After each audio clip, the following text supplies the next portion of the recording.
You're watching Access Minnesota. For many years, the women's rowing team at the University of Minnesota practiced on the Mississippi River in the cool days of autumn. It wasn't very comfortable because the team had no place to stow its gear or even escape the fall chill. Today, the rowers have a first-class facility. Access Minnesota's Leslie Knight joined the team for a practice on the Mississippi River. Hi, this is Leslie Knight here at the University of Minnesota Boathouse, where the varsity women's rowing team is getting ready to start their 2009 season. Junior rower Kate Liddell describes the recruiting process that led her to the University of Minnesota. And I just started getting calls from them as soon as you could call. Sure. And they would call like every month when they could, and it just kind of slowly happened, and they'd tell me what forms to fill out, and I just kind of did it not expecting much, and then did my visits, and I really liked it here, and I would have gone here without rowing, but it just really helped make it a good and comfortable place to have rowing. And not all rowers are recruited out of high school like Liddell. Assistant coach Wendy Weishart describes the recruiting process of a walk-on. Right, we recruit walk-on athletes who have been, played sports in high school but maybe haven't rowed. Sure. So they come to the U, and we look for good athletes and invite them to try out. And that squad, usually by the spring, is about 3/8. So about 28 to 30 rowers, and then again 5 or 6 coxswains. Liddell reveals some of the challenges that face Minnesota rowers. I would say it's the winters, keeping yourself dedicated during winter training, and the cold weather, but we will go out. If it's open and it's 30 degrees, we're out there. Like, we're just excited to get out there again. But it does get hard in about April when the dams open up and the water moves really fast that we can't go out, and we end up relocating, and it becomes really chaotic, but we all just stick together and find out where we can row. With the addition of the boathouse in 2007, Weishart explains the positive impact that the new facility has had on the program. For one thing, just having a building on campus gives us a little bit more exposure to the community. You know, the park that we're in there's a lot of ultimate frisbee being played down here, or people walking by. So automatically awareness on campus is higher. You know, for the athletes, it's much easier to kind of come down from class. It's quick. You know, we were in a tent before, and so in the late fall it would be pretty cold. Despite losing a number of rowers to graduation, the outlook for this upcoming year is promising. I think this year is just going to be a really good year to build the team back together, because we had a lot of girls graduate, but we have a really good set of novices coming into varsity. I'm really excited to start working with them and just building together a really strong team for the next few years. The women's rowing team starts their season on October 4th, when they host the Head of the Mississippi Race. For Access Minnesota, I'm Leslie Knight. The Bell Museum of Natural History is a popular destination on the University of Minnesota's Minneapolis campus. Access Minnesota's Sarah Boden introduces us to the museum's snake collection. The James Ford Bell Museum of Natural History educates Minnesotans on the wonders of the state's natural environment.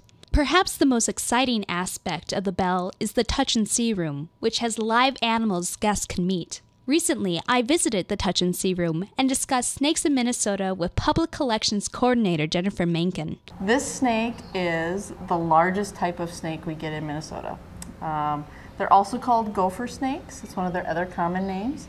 But we prefer to call them a bull snake here, because at the U of M you don't want to talk about anything that might eat a gopher. Bull snakes are constrictors, so before consuming their prey, they squeeze their meals until asphyxiated or cardiac arrest occurs. As these snakes have very small teeth, they don't chew, but rather swallow their prey whole. So snakes can swallow something that's about 3 times bigger than their head. Some snakes can go almost 10 times bigger than their head, but average is about 3. And it's because their jaw and skull is set up a little different than ours. If you feel your jawbone, we have sort of one kind of solid jaw, and then our skull is pretty solid. Their bones are still attached by very loose tendons, so they can actually move their bones in their skull back and forth a little bit, so they can actually open their heads really wide. It's not quite dislocating, they actually can just stretch really, really wide. And so there's a break right here, or a... So they've actually got a couple bones in their jaw, so they can actually move kind of this way, and then in the middle, in the front of their jaw, it stretches this way. Bull snakes can be up to 8 feet long. To get an idea for the length of the Bell's bull snake, Jennifer shows me a skin it has shed. Currently, this particular snake is 5 to 5.5 feet long. The frequency of shedding depends on the snake's age, as these reptiles continue to grow throughout their lives, though the rate decreases as a snake ages. Another live snake from Minnesota in the Bell's collection is the fox snake. As its name implies, the fox snake will let out the scent of a fox when frightened. Like the bull snake, the fox is also often confused for a timber rattler, as they share the habitat of river bluffs. A unique aspect of the fox snake is its ability to climb trees. This snake's also a really good tree climber and bluff climber, so this snake will eat rats and mice and things like that, but it will also eat birds. It'll go into nests and How does it birds. climb a tree? They just kind of wedge themselves in the bark and push up on the tree. Wow. It's really interesting when you see them do it, and it's not all snakes are great tree climbers, but this one is pretty good. Though they have poor eyesight and cannot hear, snakes have a prodigious sense of smell. They use their tongues to bring air into their mouth and then rub the tongues along the roof where olfactory sacs, called the Jacobson's organ, are located. The shape of a snake's tongue also aids in its ability to smell. Snakes have a nose, they have nostrils, but they breathe through the nose. The smelling part of their nose is actually inside the roof of their mouth. Okay. It's called the Jacobson's organ, and when the snake is sticking out its tongue like that, it's actually grabbing scent particles, and then it'll rub it across the top of its mouth into the smelling part of the nose and pick up the smell that way. Reporting from the Bell Museum, this is Sarah Boden for Access Minnesota. That's all for this edition of Access Minnesota. Thanks for joining us. Access Minnesota.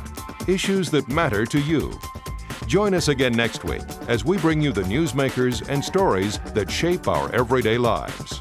Access Minnesota is produced by the Minnesota Broadcasters Association in cooperation with the University of Minnesota's College of Liberal Arts.